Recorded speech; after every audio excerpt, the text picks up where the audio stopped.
Bonjour à tous, aujourd'hui la question d'un abonné c'est comment utiliser CERT en français. Et comme on va le voir ici, c'est super utile dans l'argumentation pour exprimer une nuance, une limite, pour rester formel même si on est en train de dire à une autre personne que nous ne sommes pas d'accord avec elle. Regardez, quand on utilise CERT, la première chose que l'on va faire, c'est admettre quelque chose qui vient d'être dit. Quelqu'un vous donne une information et vous lui dites « c'est vrai, vous avez raison ».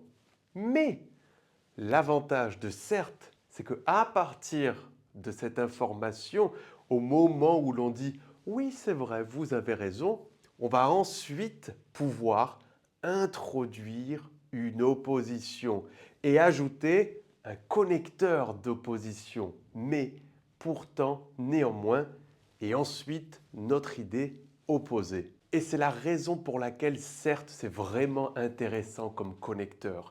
Ça nous permet d'être formel dans l'opposition, puisque je commence à dire à la personne avec qui je parle « vous avez raison », mais ensuite je vais introduire une opposition « cependant, néanmoins, pourtant ». On regarde tout de suite quelques exemples. Pour commencer, on va voir comment passer d'une idée positive à une idée négative. Première idée positive. La voiture électrique ne pollue pas, c'est donc bénéfique. Avec certes, j'admets ce qui vient d'être dit et j'essaye de reformuler. Certes, les émissions de CO2 sont réduites, on pollue moins, c'est positif. Et maintenant l'opposition. Mais l'autonomie de la voiture l'est aussi. Elle est réduite, c'est un inconvénient. Et on a donc réussi à faire tout ce que l'on voulait.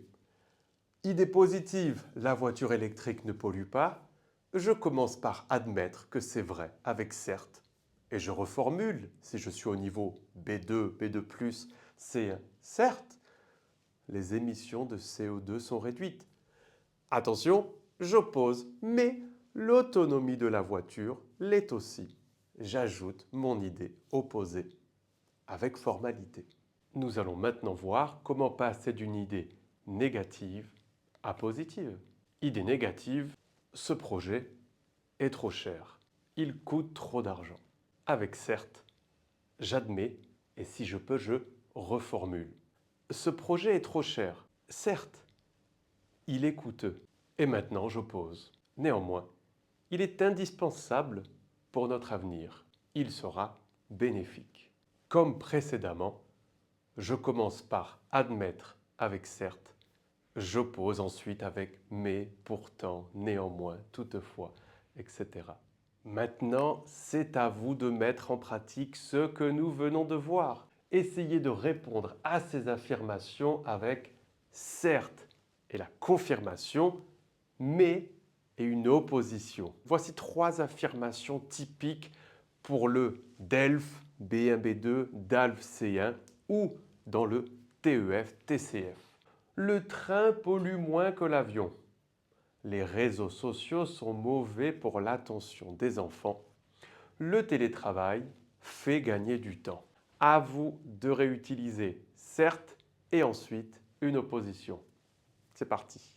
Avant de nous quitter, on vous rappelle qu'en avril et mai 2026, nous avons des formations en direct avec moi pour les examens DELF B2 et DALF C1.